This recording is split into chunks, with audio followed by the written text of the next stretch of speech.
Hello, everyone. Uh, this technology is something that I've kind of decided to dedicate my life to because I know where we're at with water, and instead of bombarding you with lots of slides and things that I've already done in the past, I think a good discussion around the technology and water issues and how this technology can be implemented is something that I'm very used to doing right now. And so here's a little background on the technology itself. It started out, I think, with a company called Air to Water some years ago, and they had this grand idea that this technology would save the world, but it was designed very poorly.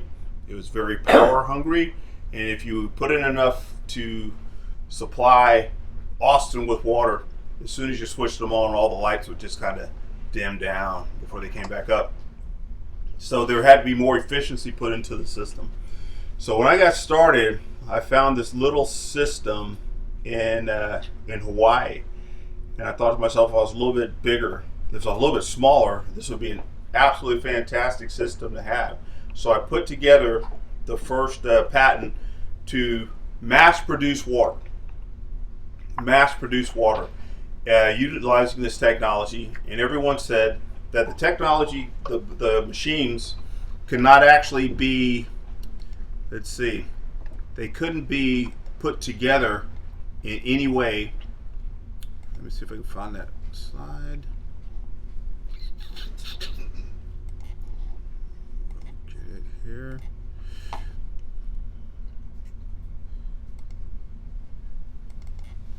There we go. Here's what the machine looks like. They said you couldn't put these machines together because there's certain things that they do. Like right here, the big blue thing, that's an air intake. Okay?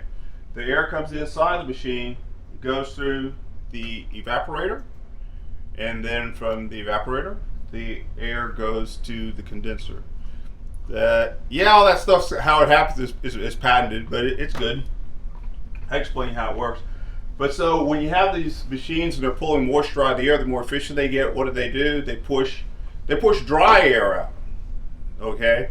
Many people always say, well, you're going to push out all this dry air. What you're going to do is you're going to cause some kind of environmental catastrophe. I tell you the truth. There is absolutely no way that you are going to dehumidify the Gulf of Mexico. That's just not going to happen. We just had 50 inches of rain in Houston. This machine is not going to change the environment in any way, shape, form, or fashion. So, but when they work closely together in proximity to each other, the dry air that comes out will be pulled in by another one, decrease the efficiency of the machine, and then you keep stacking them up. And then once you have 100 in one area, sure, it's probably going to affect the air that's around that area right there. Some of the machines are going to be efficient and not be efficient. And so everyone who designs these machines said, I like this when they tell me I can't do something. They said you can't put them close together. And I said, yeah, you can. And so they said you can. So I'll tell you what I'll do is I know how to do it, so I'll patent it. File for a patent. The patent guy's got it. Now I own the patent on how to put them all together. And nobody else can do it. It's a thing like when you're from Texas, we always think of better ways to do something, especially like we're from the country. Okay, it's like if I don't have it, I'll make that tool. And so, and best of all is when someone tells you you can't do something, that just makes you want to do it even more.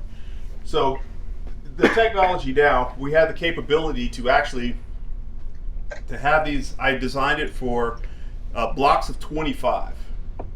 Blocks of 25. Start off 25, 25, 25, 25 until you get to 100, and then go to another 100. And each machine in that. Like this machine here will actually do, if you're at over 90% humidity, this machine will actually do, I haven't done it yet, but it'll do 8,400, but I think it'll actually do 10 by itself. This right here is the water generator itself. Let me expand that out just a little bit.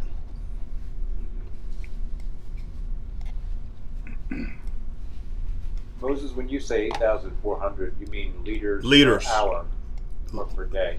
Liters, right. Per day? Per day. 8,400 but given the right conditions, I'm sure it'll do 10. When I get to Puerto Rico, I'll find out for sure because I know how humid it is down there. So this part right here, that's the water generator itself. Okay, and then you come over here.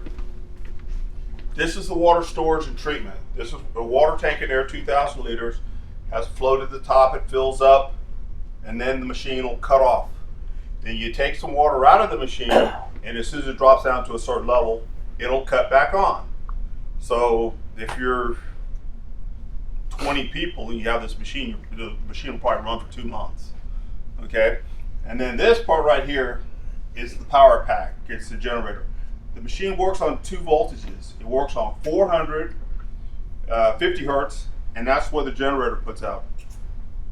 My new design, I'm going all the way back up to 460 on the generator instead of 400. The higher the voltage, the smoother it operates. So just stay with the 460 because when you're on shore power, it's 460. Now I don't have to play around with the switch between 2 different voltages. The only thing is the 460 volt machine with the generation, it just won't be for European use, strictly for American use. So putting the machines together in groups, what it does, it allows you to produce that mass quantity of water. And that's the first initial to produce mass quantities of water. And then there's all this, when you have all this water, you can produce it where you need it. So right now, the areas of the United States that need this water are the Panhandle. They sit on top of the Ogallala.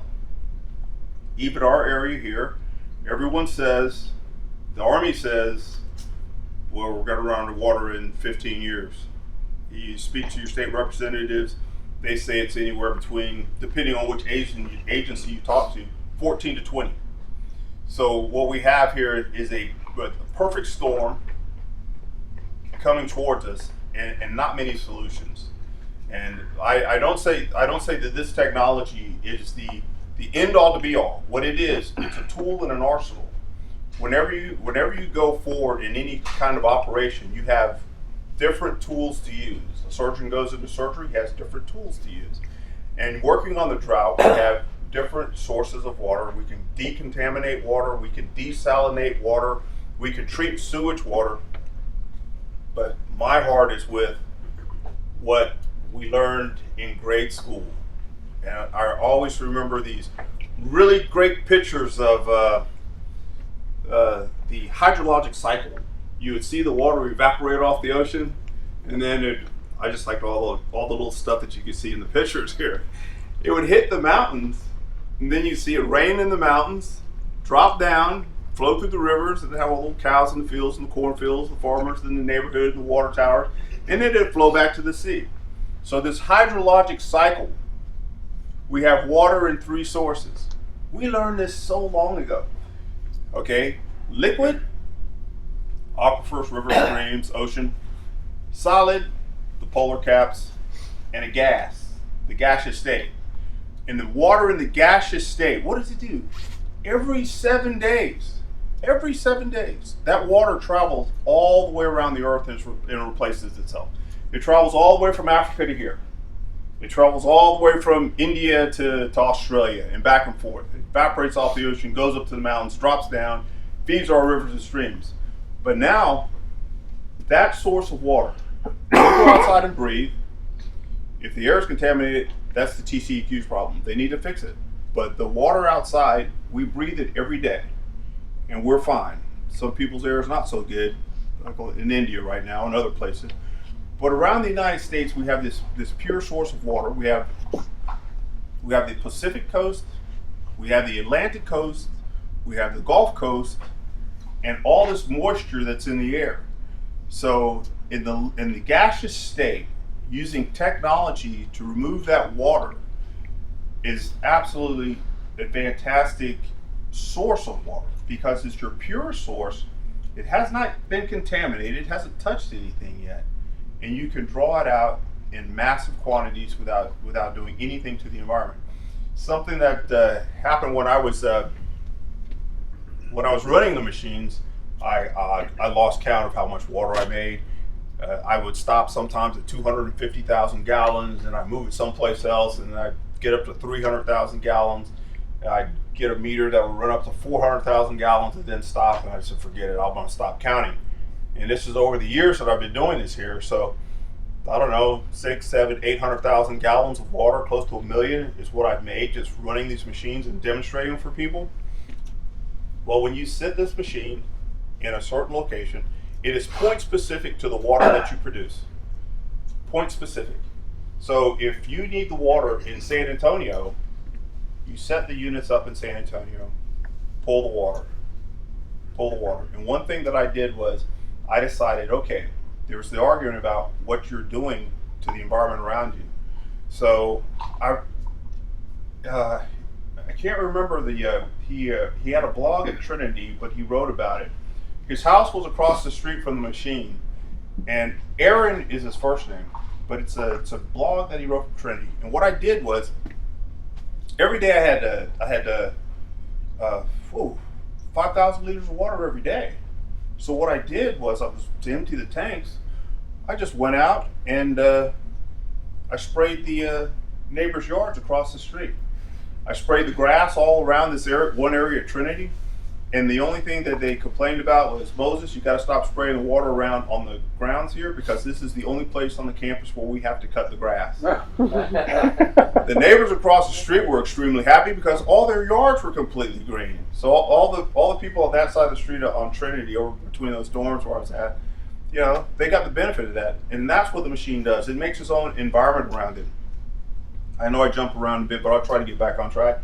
The machines, when you do that, in that first part of the patent where you mass produce water, have you ever seen when you put the little petri dishes in the lab?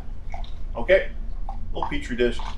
You put your little bacteria right in there, and then that little bacteria starts to grow, and it starts to grow and grow and grow and grow, and it'll get to a certain limit, then it'll stop. One idea that I have about this technology, we have something called desertification. Oh, it's so hard to say. Desertification. All right, somebody can say it better, please. Desertification. It's happening everywhere. But see, everyone says, oh, the water's drying up. The water's disappearing. No, the water hasn't disappeared. It's just you're walking around in it more. The water's still here. It didn't disappear. It can't disappear. It's stuck in the troposphere someplace. So the hotter the planet gets, the more water there is. Guess what? The more humid it gets. The more water there is for us to capture. So back to my little petri dish. So since water vapor is the most powerful greenhouse gas, better for us. Yeah, it's a powerful greenhouse gas, but you could not with if you cover the entire Earth with this technology, you still wouldn't be able to take enough moisture out of the atmosphere to make any difference, because there's just from the surface to 10,000 feet, the Pacific, the Atlantic, the Indian Ocean, it's just too much water. So when you have this area that's been turned into a desert, lots of moisture in the air. I can't wait to take this to Australia because they have a really bad problem with this. You set that system up, blocks 25, 50, 75, 100. Use renewable energy, preferably wind, because you can make megawatts of power or gigawatts of power with wind. So you have wind blowing in. The system works 24/7, 365, year-round. What you do with that water there is you let it spray out, spread that water out from that place. What you'll do, the same thing that I did at Trinity, you'll get this part that starts to grow, the grass comes back, the trees come back, and it's completely renewable. And the way I designed the machines that do that, you don't even need filters on them. They don't have to be National Sanitation Foundation 61 certified. These machines just have to make water, and at a very low energy rate. So what you're doing, once that place gets big enough, we're talking, oh my God, you're talking millions of gallons of water being pulled out of the air mechanically and spread out until this portion starts to grow. When it gets as big as it can get, they'll tell them because you have to do the research and data to find out how big that can get. Build another one. So you might wind up with 100 of these facilities in an area that has been completely destroyed, and you can now re-inhabit that area. You could, the big thing is everybody wants to grow protein because everybody's eating more protein. But some of these places just need to come back because the dryness is just starting to encroach on people's living space. That's one aspect of it. The other aspect that I was working with the state of Texas is there's something called ASR. It's called Aquifer Storage and Recovery. Aquifer Storage and Recovery is we take water. There's two ways we can take this water. We can take rainwater and we can direct it back into the aquifer, or one thing that they're doing right now, and I don't know if many of y'all know about this, but you know how we treat the sewage water? How we treat sewage water? And we get it to the place where they did it at Trinity, where they sprayed it out on the lawns, right? I'll tell you, I'm not running through anybody's sprinkler, okay? I'm not gonna do it. Especially not barefoot? No, I don't care.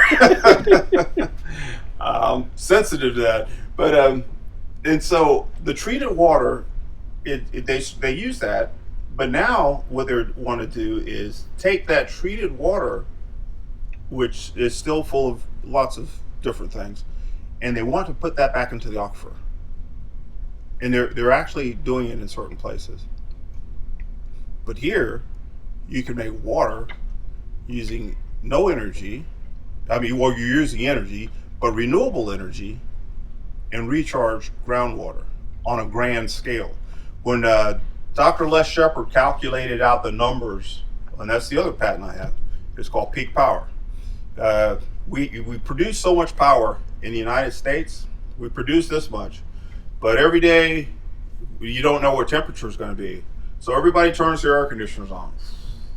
Okay, we get up to here, then all of a sudden it's too cold for the air conditioner, so everybody turns them off. But this is still here. This power is still here. And then it gets cold. So then everybody turns on the heat and it goes up here. So the power company will say, well, we need to produce this much more because we need this big gap between these two. Because if these two ever meet, the grid comes down. So we're burning coal, wind, and solar, and we have this much power. We calculated out what we could do, and I told Dr. Shepard, I said, hey, if I've lost it on this one, please let me know.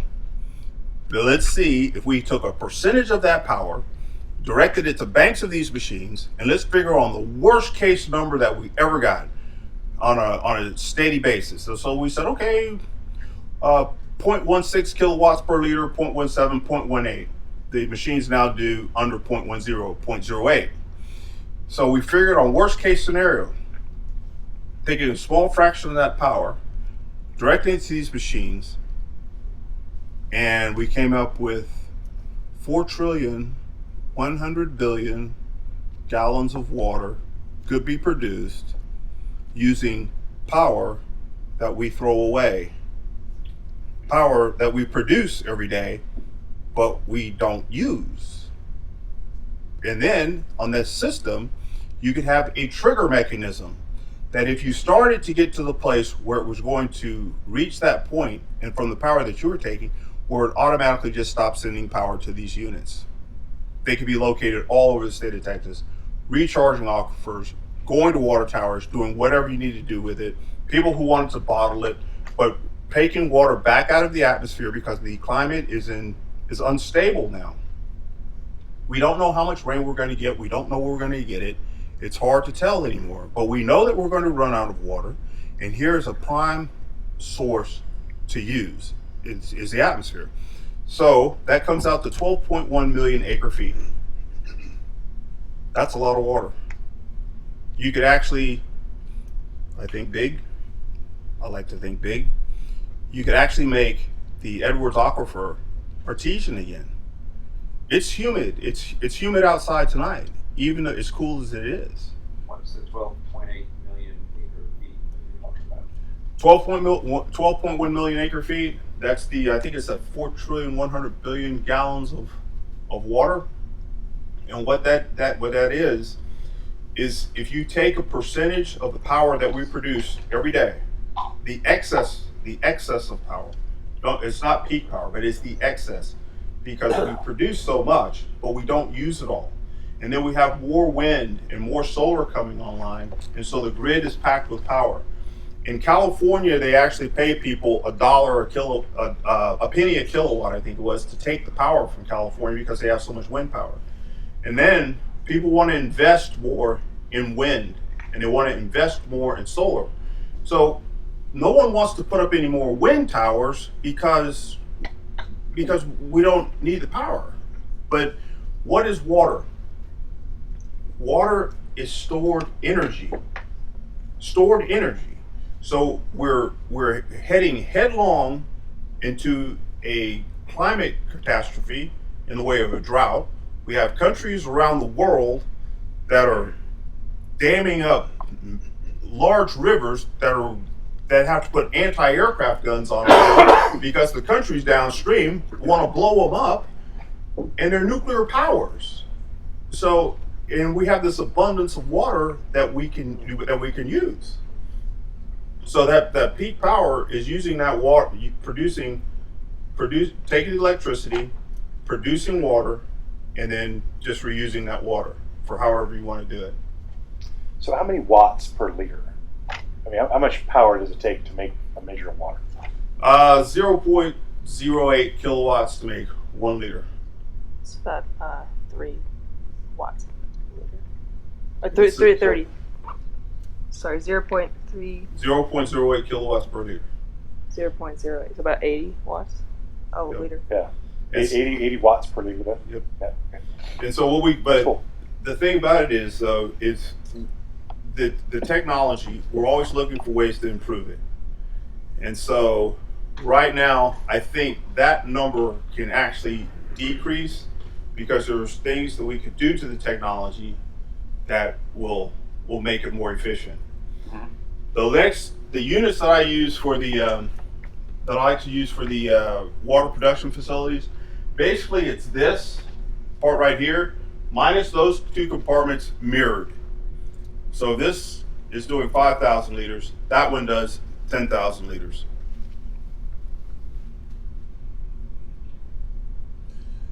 What we're going to do in Puerto Rico is this unit here. We haven't deployed one before. We've had opportunities to deploy them, and things will come up where we haven't been able to do it.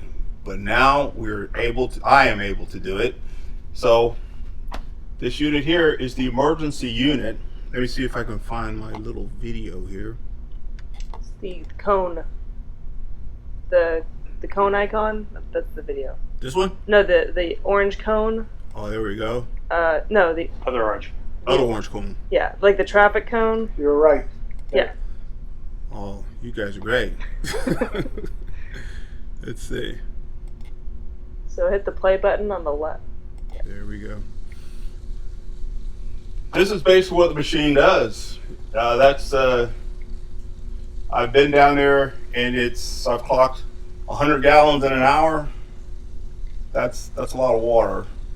So my dog absolutely loves it. And all the soldiers in the motor pool, it's funny, we were doing all the tests have been done by the LCRA, the Lower Colorado River Authority. Susan Buenavides over there. I think she's since retired, and Angel Mata has now taken her place. But they have all my water tests over there, and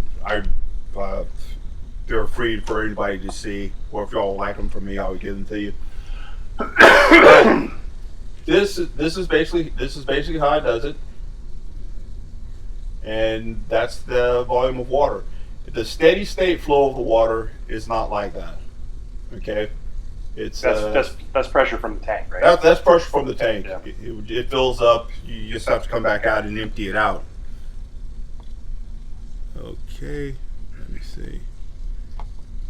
So is there like a diesel generator within the unit that powers the vapor compression cycle? Yes. There's I hope there's no volume on this. It's okay if there is. No. We're all adults. It's funny because like all this work, it's like people say, well, how do you stay in shape? There you go. I was just messing around here, so. But the machine is out. Let me get myself out of the way. Sorry. Okay. So that's the shipping container, and it comes out on rails to deploy. Right. You saw how I just pulled that out? That's the emergency application for this technology. Like down in Houston when we had the Hurricane Harvey come through, if speaking with the folks in the state of Texas, every town who has ever had a water issue should have a couple of these units. They should have a few. And then when we have a disaster like Hurricane Harvey or any other disaster or Hurricane Katrina, instead of putting all these 18-wheelers on the road raiding the Walmarts and Kmarts, they go in, they give them $15,000, fill it up in a 53-foot trailer, run out, give everybody bottles of water, and then after that, they just have heaps of bottles, plastic bottles, laying around, which is part of the problem. It's not helping anything. Whereas every neighborhood or every city has some of these units. You pull these units out, start them up, come back the next day, and you've got thousands of liters of water.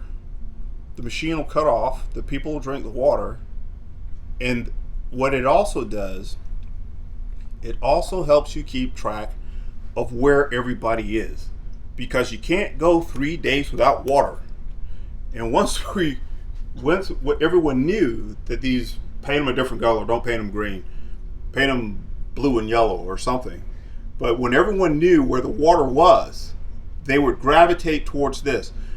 We could take care of people better. We could have water on the spot when we needed it.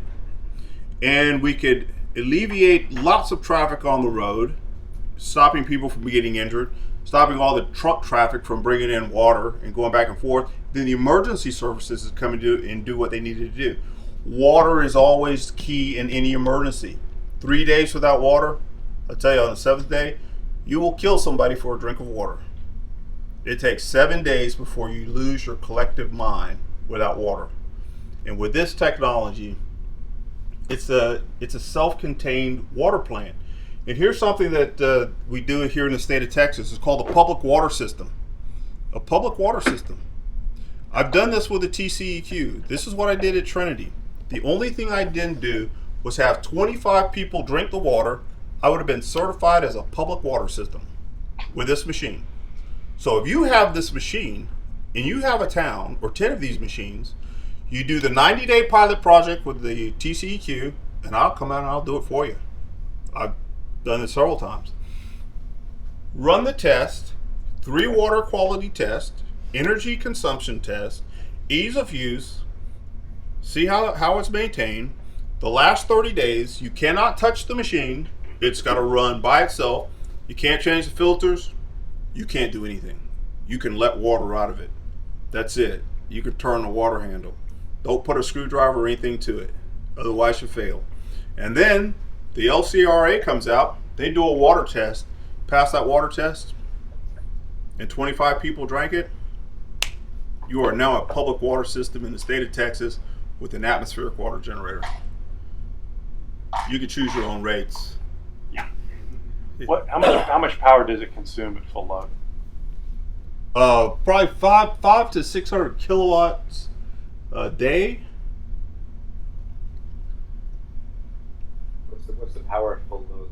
So yeah, the hourly load, like how many kilowatt hours is it drawing per? Oh, kilowatt hours.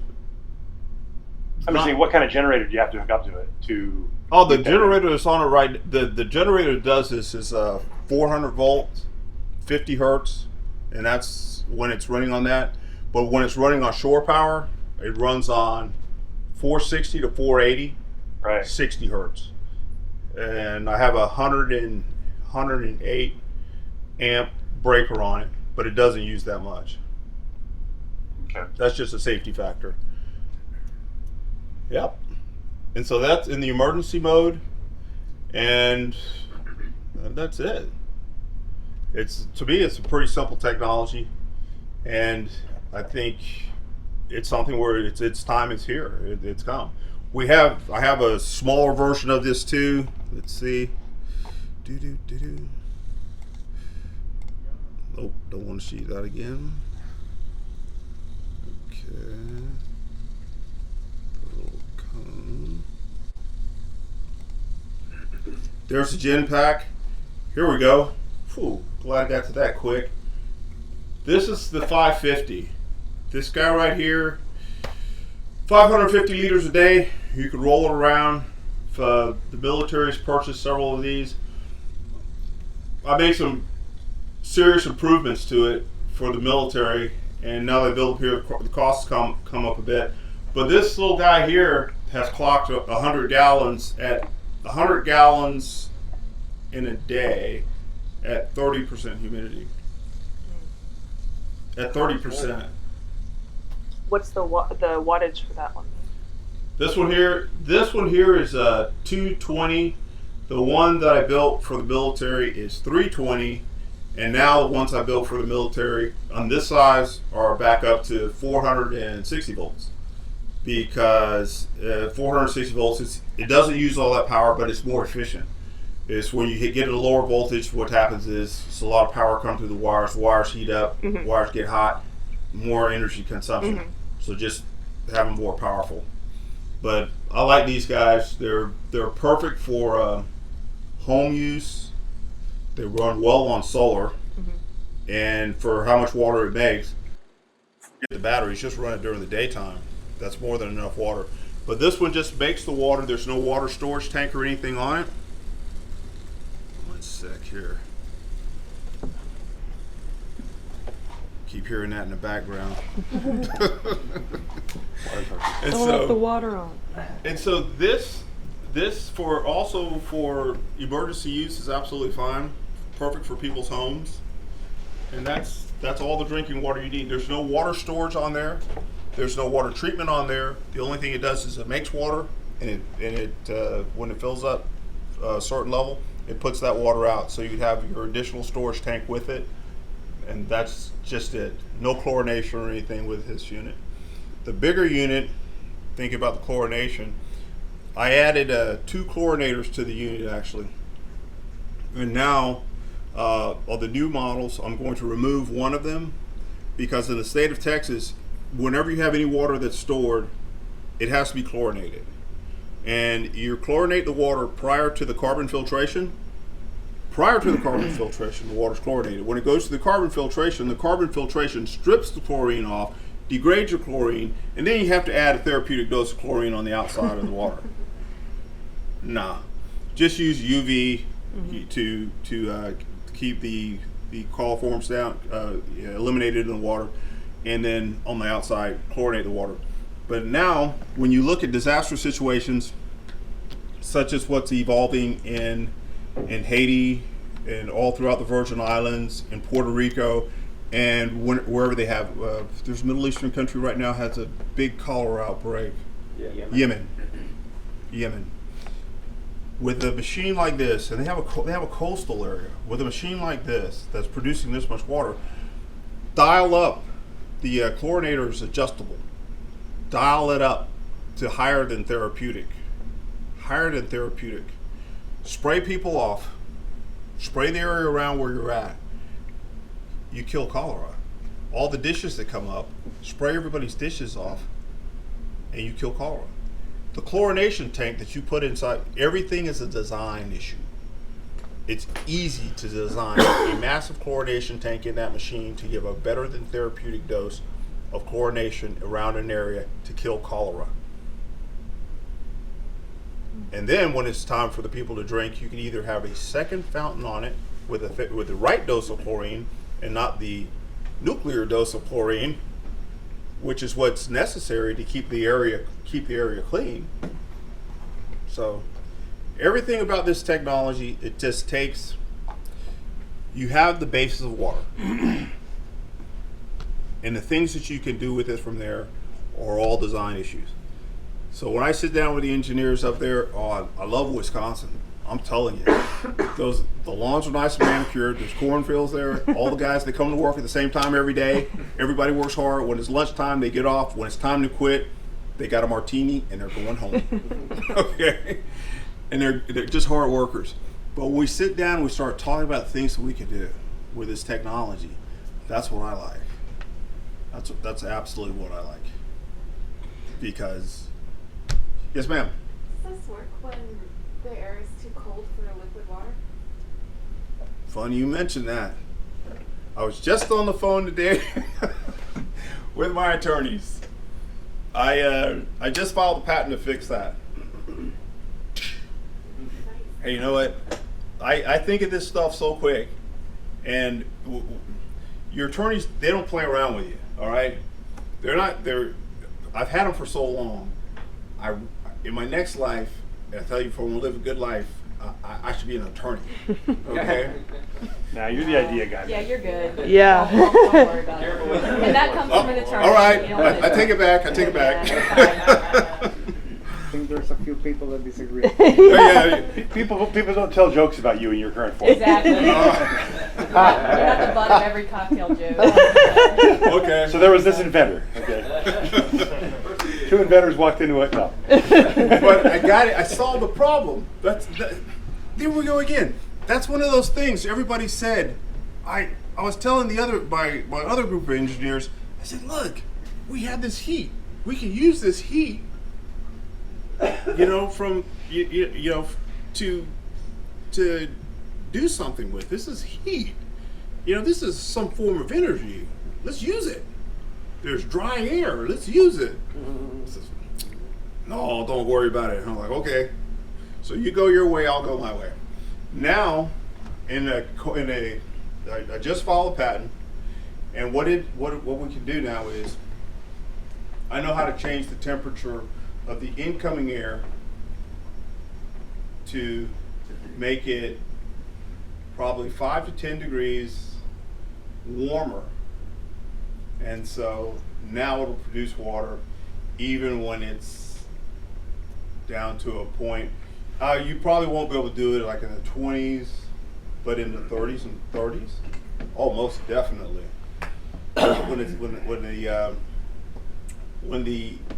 When the coils are that large and the displacement of heat is that great, you can, without giving too much away, you can use that.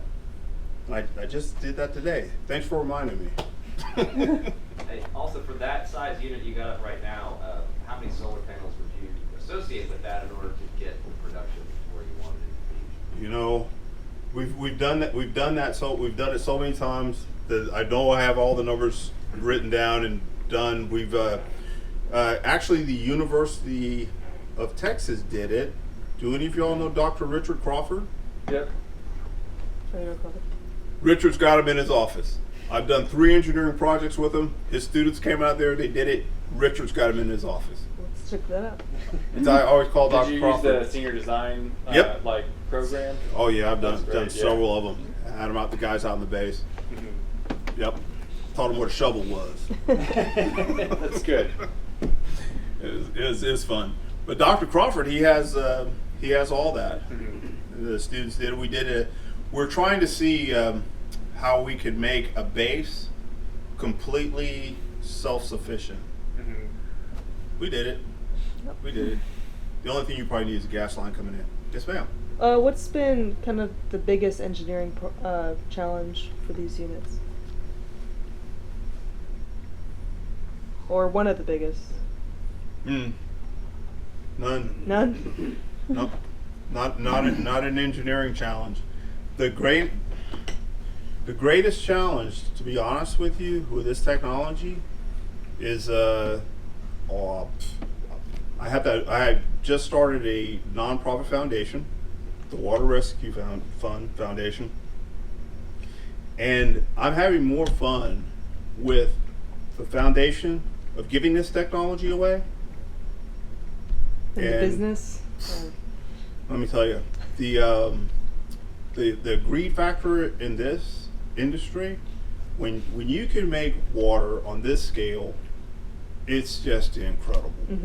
I was sitting at a dinner, and there were some folks from a oil company across the table, and I was just sitting there just enjoying the dinner, and one of the gentlemen said to me, "Moses, have you ever been worried about your life?"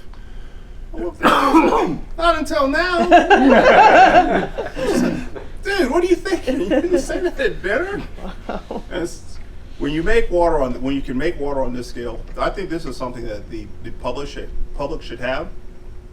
The public should run with, because you can't wait on the government now. Yeah. Okay, this issue is getting serious. It's getting serious around the world. Okay, so like I said, the water, everybody says it's disappearing. It's not disappearing. But here's a technology that can work on renewable energy to produce all water that you need. And it's a never-ending source of jobs. Yes, sir. Well, I mean, it fundamentally changes the value of real estate. So the idea of arable ground and where you can grow things because there's water and where you can put societies changes. Well, without With a a doubt. windmill and one of your units, or 100 of your units. Without a doubt. Yeah. Because even now in the Andes, some of the glaciers are melting. And down at the base of the glaciers, where the rivers are now starting to flow faster, where it was all sand, all they've done now is put in all these wonderful crops, fertilize the sand, and it's a boom time for everybody until the glacier runs out. Yeah. Okay? It's all fun till the glaciers. Exactly. But with this technology, there's people that have houses that don't have water. When it first came out on television, people would call me up and they would say, and part of the reason I started the fund, because I knew that they could not afford a unit, but they were asking me how much a unit cost. Now I can give them a unit, which makes me kind of happy. Yeah. But with this technology, even if your water well has gone dry, if you've got a machine and you live south of here, I'm telling you, you're going to have 2,000 gallons of water every day. Your biggest worry is what you're going to do with it. Just build a water tower. So if it ever gets so cold you can't make water, you got your own water tower. So it does. It just definitely changes the dynamics of how we can live. You can now build a house. All you need is power. And if you have solar, or if you have your own wind turbine, you now have your own water. So that's a scary proposition to some people, not to me. Well, the whole Colorado River, not our little one, but the big one, that runs from basically the Rocky Mountains to Los Angeles. All those states fight over the water shares, and no more new dams, Right. Because you don't even want to store it because it's barely a trickle by the time it gets to LA. But the idea of being able to create water out of thin air, to run farms, in Utah where I grew up, is awesome. Some people would one of the arguments is, like, one of the drawbacks is everybody would say, well, it takes power. Well, yeah. Well, we have so much renewable energy, and then how I call it squirreling away. You see the squirrels running around all summer. What are those little squirrels doing? They're running around getting all those little acorns, and they're just like stacking them in the trees. You do the same thing with this technology. You squirrel your water away in the hot months when you can produce it, overproduce, and that'll carry you through the few cold months that we have now, because we don't have 6 months of cold weather anymore. We have 3 months of cold weather. So squirrel it away. The folks on the Ogallala Aquifer right now, the Texas Ogallala is going. It is going, and it's going towards Kansas. It's running dry. Those towns up there, those people have, there's no option anymore. And you can't recharge that aquifer the way you can this aquifer. But this system, a system like this in place, and they're right by the wind turbines. And the turbines right now are producing lots of power that nobody's using. You could be producing water with this technology in place right now today. There's nothing left to prove with this. I've done it all. And I'm so thankful that someone found me down in that motor pool and brought me out. Yeah. because everyone's been watching this. The universities have been watching it. The state government's been watching it. The military's been watching it. But now, I'm out. So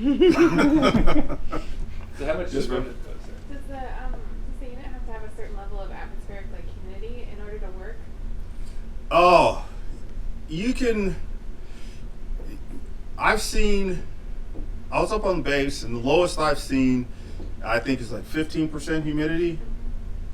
And with the pilot project unit, you get a drop or two. This unit will still produce water at 15, 16, 17, 18% humidity, but it's a very rare day that we see that. Yeah. But at 20 and 30%, not a problem. And it's more energy. Exactly. The lower the humidity, the more energy consumption on the machine.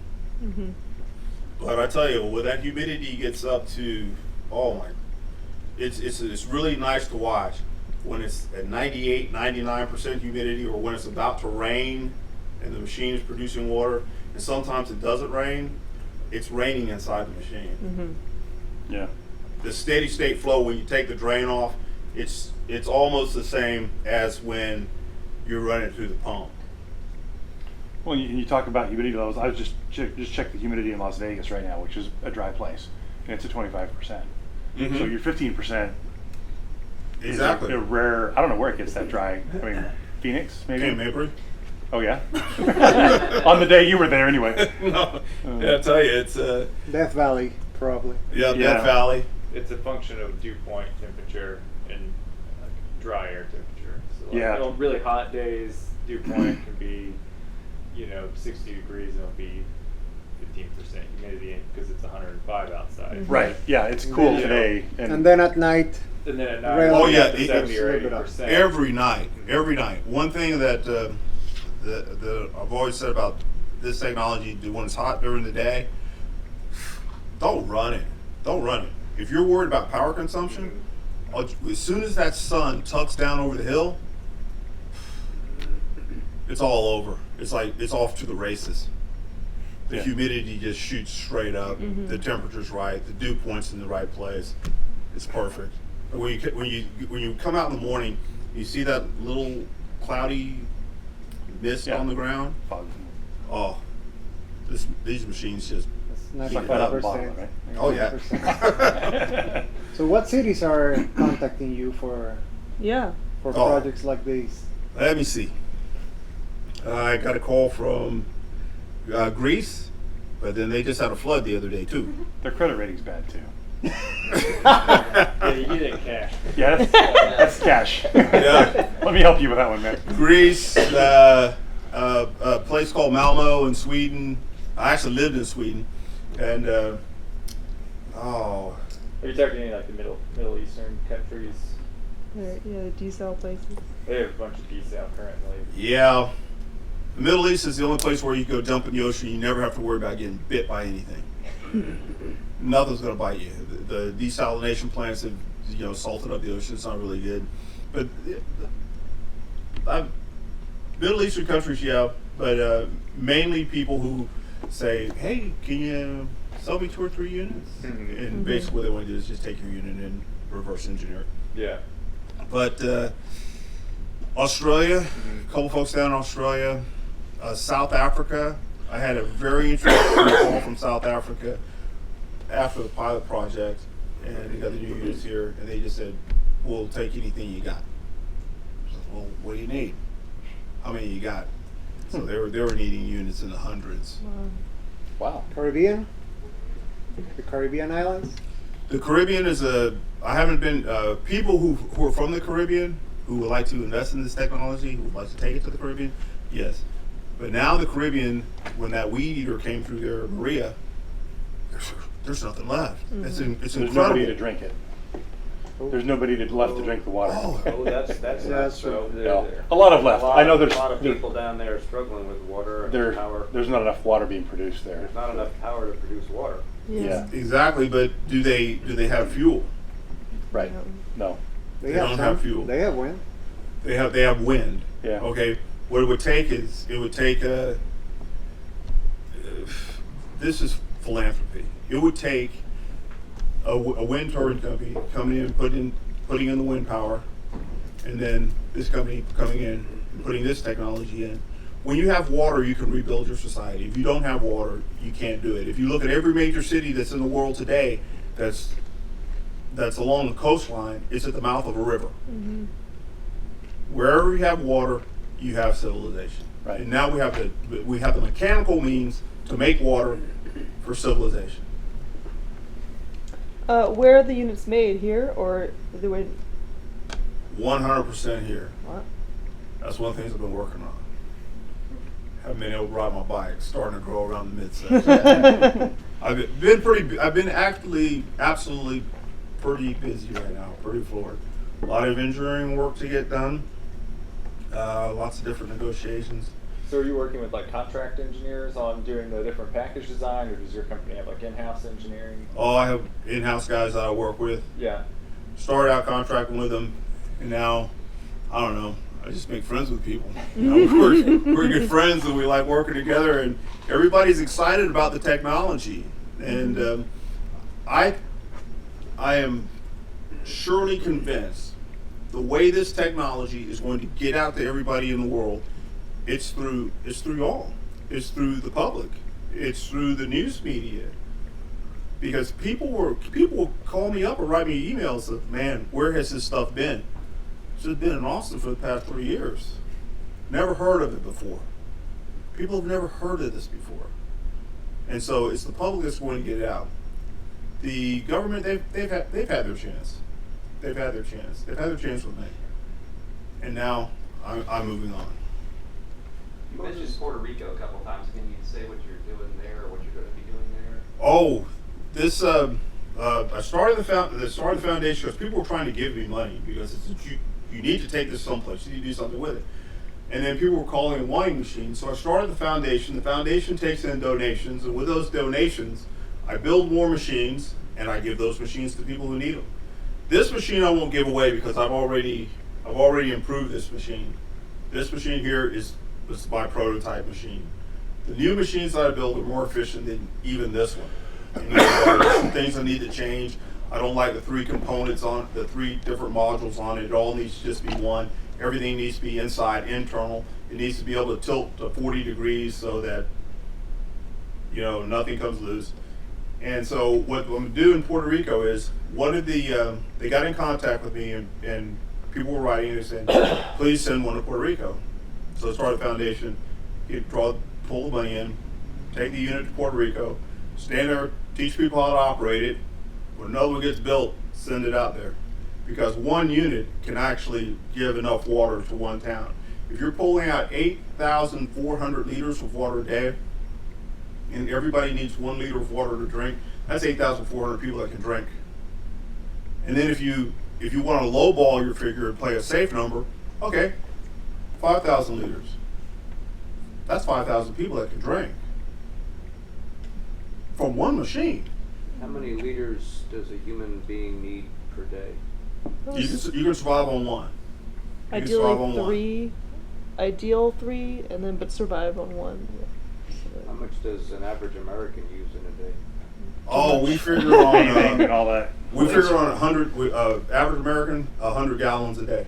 Yeah. Include Bath, toilets, all that. baths. Shower.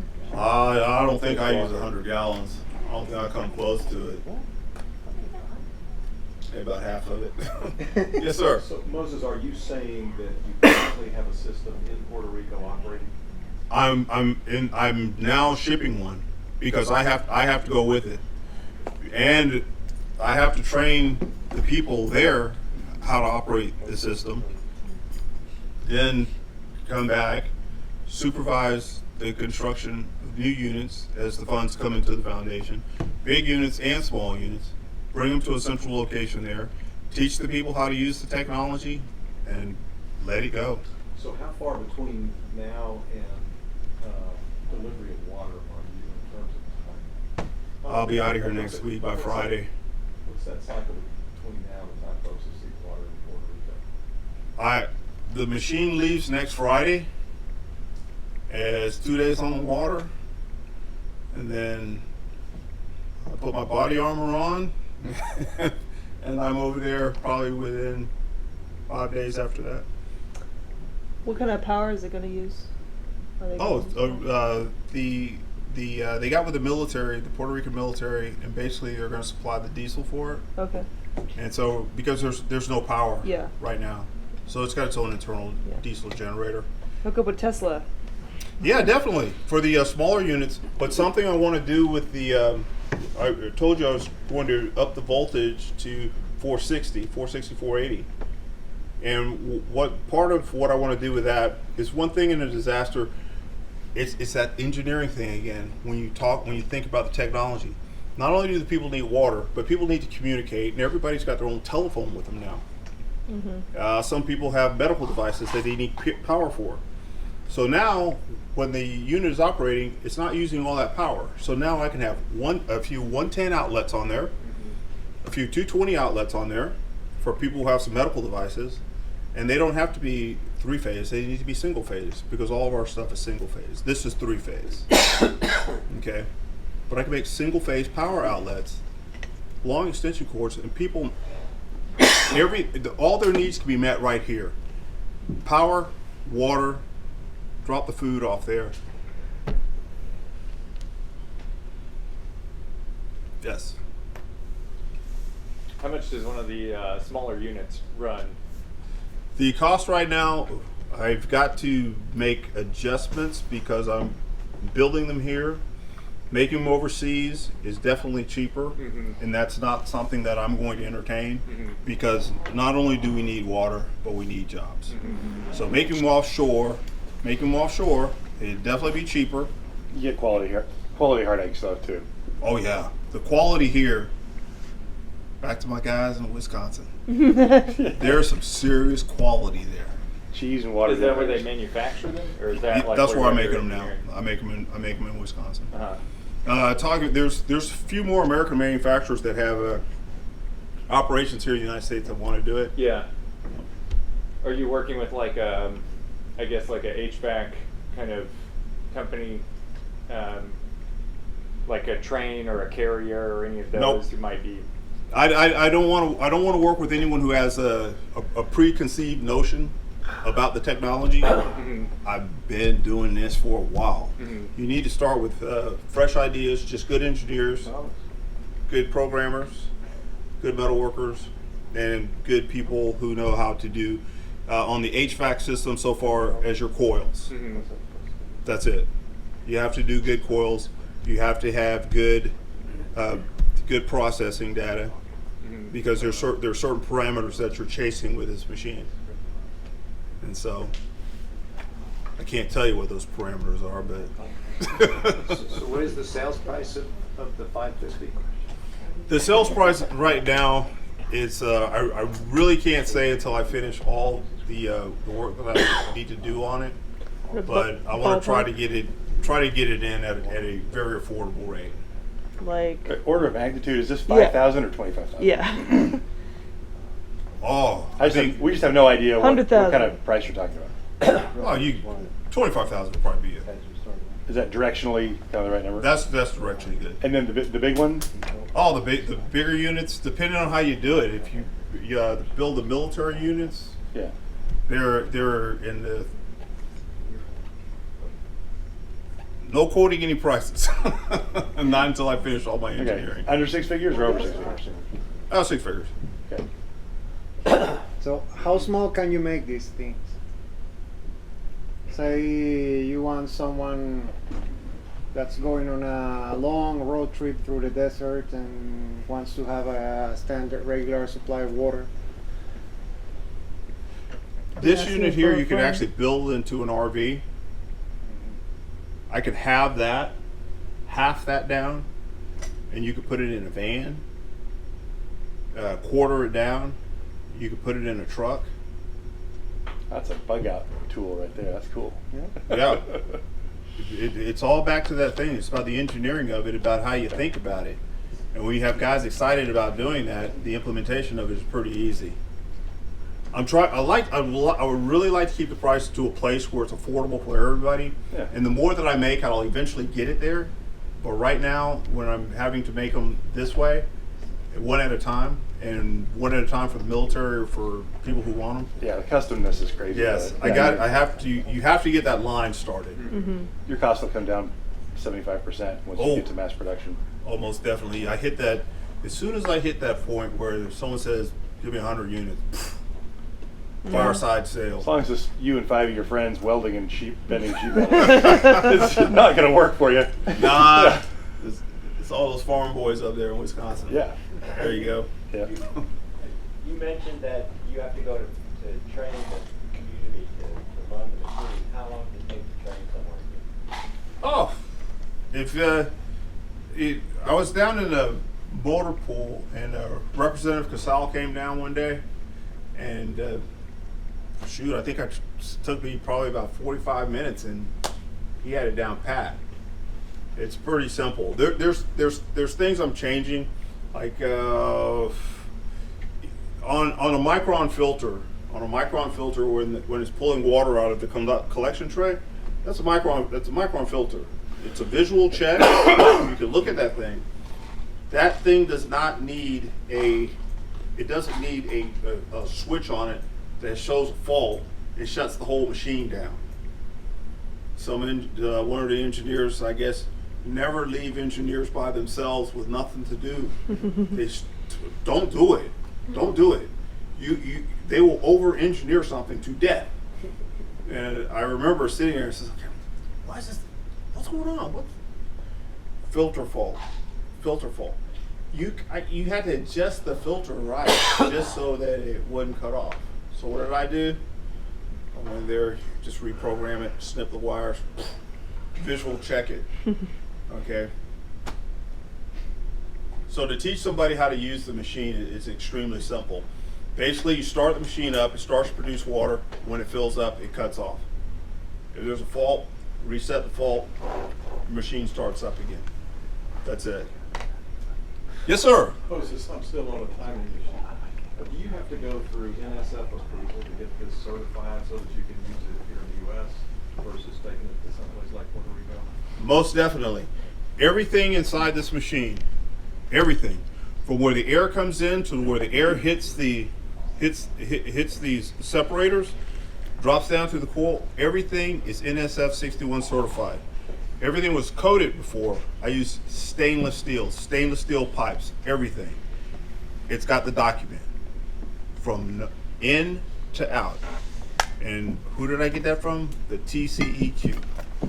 They said, look, when we come out, we want to see your NSF 61 documentation. So when we build the new machines, built the new ones, everything, in to out, everything, even the water pumps. Got it covered. So have you been approved, or are there any restrictions about you being able to deploy something like this? Oh no, not at all. The thing is, when I finished the pilot project here, that was the approval process, and it's done for the technology. Now, as per the TCEQ regulations, if you deploy the technology now, as long as it's an emergency situation, you get the waiver to supply water. Because you're not being a public water system, you're supplying water in emergency. But the system, it meets all the certification requirements. Cool. Everybody, I wanted to say that our deal with IC Squared is we had to be out of here by 8, so let's do one more question and move. Okay. So one more question. What about urban developments, land developers, residential developments, and apartment buildings? Are they asking for this product to cut off their water supply from the cities, or reduce at least their consumption? Yes, hydroponic farmers, people in isolated areas, and basically what you do is the box system, the big generator. Just put those on the roof, gravity feed the water down, or have your tank with a back pressure pump on it to feed the building. So basically, one thing I remember when I was briefing this with Texas A&M when I first started out in the United States military, basically using this technology is like taking mosquitoes off the cow's back. If you could take enough people off the aquifer using this technology, you give the aquifer a little longevity. You can take a university off. You can take a hospital off. You can take a high school off. You can take a factory off. You can take that brewery over there off that's complaining about their quality of water. You can give them a standard quality of water. And for all y'all that drink, that'll give you a better drink by having a standard quality of water that they don't have to take all the minerals out or readjust it every time. What if there's a bottled water brand? That would be a cool marketing idea too. I know. Oh, if you want to do bottled water with this, I think they taught the ROI. Oh, at $1 a liter, making it on a completely renewable energy south of here, you pull so much water. I think you get your ROI back in maybe 3 months. Wow. Let's do it. Yeah. Well, thank you so much for coming out, Moses. Thank you. Thank you for having me. I appreciate it. And Moses, take a GoPro to Puerto Rico with you, and we'll put it up on our website. Yeah. The folks over at KVU have given me all kinds of stuff to do. Okay, thanks for coming out. We really appreciate it. Thank you. Thank you. Thank you.